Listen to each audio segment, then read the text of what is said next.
আগামীকাল প্রধান উপদেষ্টার সঙ্গে বৈঠকে বসছে বিএনপি। কি বিএনপি মতাদর্শের যারা আছেন তাদের কাছে ভালো লাগছে, হয়তোবা নির্বাচনের আলোচনা হতে পারে। সেই খবরটা বিস্তারিত পড়লে আমরা জানতে পারবো যে আসলে কি নিয়ে বৈঠক আগামীকাল প্রধান উপদেষ্টার সঙ্গে। দেশ রূপান্তরের খবর, প্রধান উপদেষ্টা ডক্টর মোহাম্মদ ইউনূসের সঙ্গে বুধবার 16 এপ্রিল বৈঠক করবে বিএনপির একটি প্রতিনিধি দল।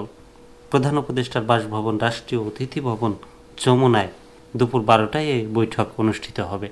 মঙ্গলবার 15 এপ্রিল বিএনপি চেয়ারপারসনের প্রেস উইং থেকে তথ্য জানানো হয়েছে। প্রেস উইং থেকে জানানো হয়, প্রধান উপদেষ্টার সঙ্গে বিএনপি মহাসচিবের নেতৃত্বে প্রতিনিধি দলের সদস্যরা সাক্ষাৎ করবেন। এর আগে প্রধান উপদেষ্টার সঙ্গে ওই বৈঠকে বিএনপির পক্ষ থেকে আগামী ডিসেম্বরের মধ্যে নির্বাচন অনুষ্ঠানের বিষয়ে সরকারের সুনির্দিষ্ট রোডম্যাপ চাওয়া হবে বলে জানান দলটির স্থায়ী কমিটির সদস্য সালাউদ্দিন আহমেদ।